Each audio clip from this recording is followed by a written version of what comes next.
Hello, Philly YouTubers, and welcome back to Phoenix Wright Ace Attorney.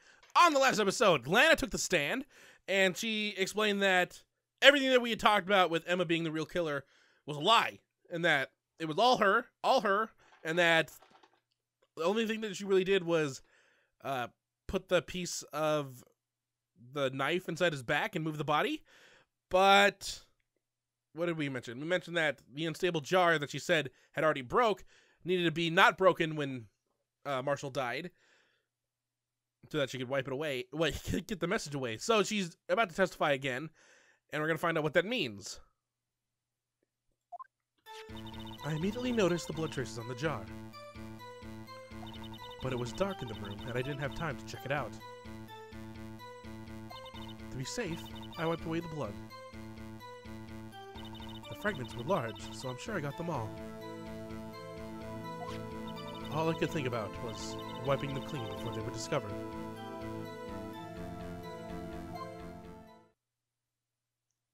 You mean you were the one who wiped away this message in blood?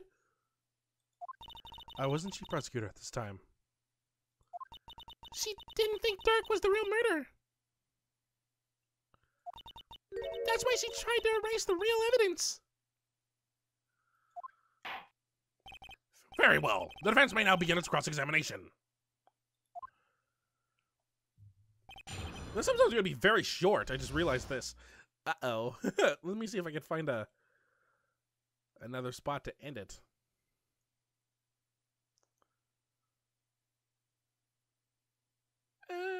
No, not really. Yeah, this is going to be a very short episode at the rate I'm doing. So, we're going to present something very quickly, because that's very simple to do. Like, I mean, this is going to be really short. I'm not sure how much time this is going to take. I'm sure I got them all. Obviously, she didn't, since there was a giant piece that had no wipe away on it at all. Plus, there was the piece that was found in Gant's safe. Miss Sky, I believe this jar conceals a truth even you were unaware of. What?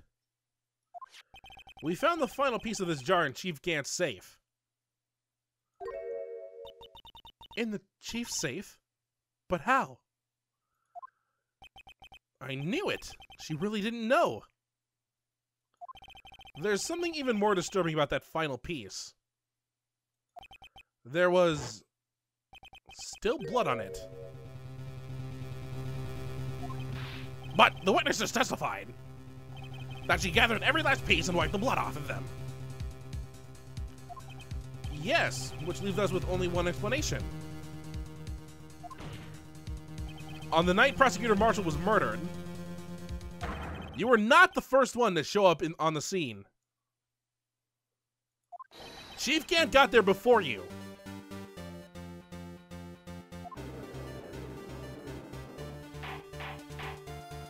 But couldn't the defendant have simply missed a piece? I'm afraid that's unlikely. The pieces are too big for anyone to miss, let alone an ace detective. That may well be, but everyone makes mistakes. Even I once wasted an entire day looking for my dentures. They were in my mouth all along. Huh? Can you believe that? Have you forgotten, Your Honor? When this witness arrived at the scene, the jar was already broken. Oh, that! There's no way a name could have been written on a shattered jar. Another person discovered the scene prior to the witness. I hope you're not implying that this person was Chief Gant. At the time, he was looking for Dark downstairs. Besides, even if he was there first, why would he break the jar? The question is, if he did arrive there first, why did he hide that fact for 2 years?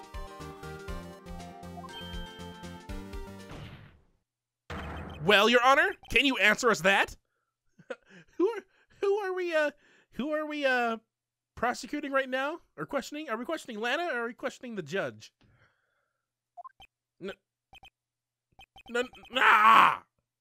No! We broke the judge. Oh, this is not good. Wait, I'm not the one on trial here. Yep, you're not the one at trial here, Judge. Why did you scream in agony?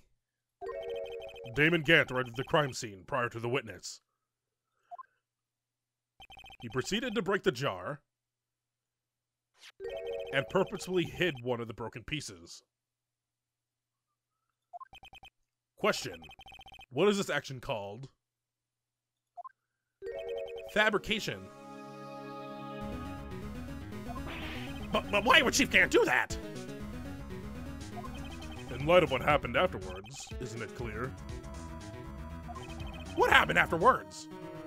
That was a weird way to say afterwards. Discovering the scene, Lana Skye believed her sister Emma killed the victim. Determined to help her sister, she sought Gant's aid. Lending her his aid, Gant helped her create evidence that incriminated Dark, sparing Emma. And here is the reason. The reason why Miss Skye became the Chief's puppet.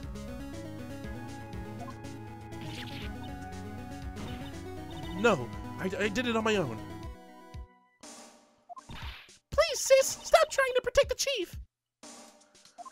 I can't watch you suffer anymore for my sake. No, you didn't. It wasn't you, Emma. You didn't kill anyone. Don't believe anything Mr. Wright says. Defense attorneys make up the most foul lies to defend their clients. Foul lies? Imagine that, coming from my own client. I guess you do seem the type who likes to twist the truth.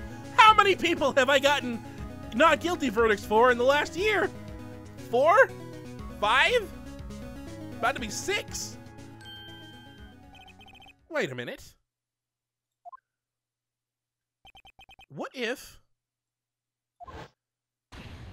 we're still smack dab in the middle of Gant's trap? Is something wrong, Mr. Wright? Lana, maybe right after all. What do you mean, Wright?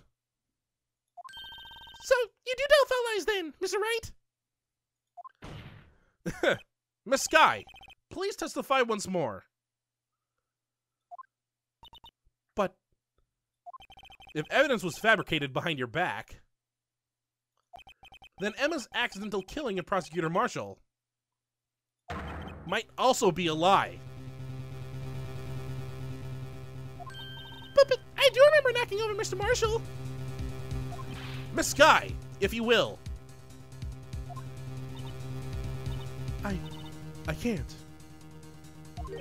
There's nothing to be afraid of anymore. This cross-examination may not change a thing. However, there is a possibility that it will, if you tell the truth. Very well. I'll testify about what I really saw. All right, the witness may testify once more for the final time.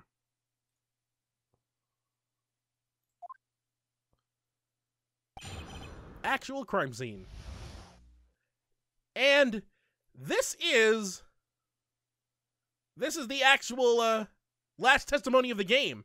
So I think we're gonna call an episode here. Like I said, this is a little shorter than normal because we're not even at 10 minutes yet. But the next episode will be a little bit of a doozy. So until next time, hopefully you enjoy. So Goofy turned into a turtle. Donald, who is already a bird and a duck, you know, ducks like water. I mean, they can't breathe underwater, but turns into a half octopus with actual arms. I mean, Goofy doesn't have any arms at all. How is he supposed to hold his shield? Oh, his shell is the shield. Oh, that makes perfect sense now. Although Donald has no wand, so I don't know. What am I? I'm not a mermaid. I'm a shark boy.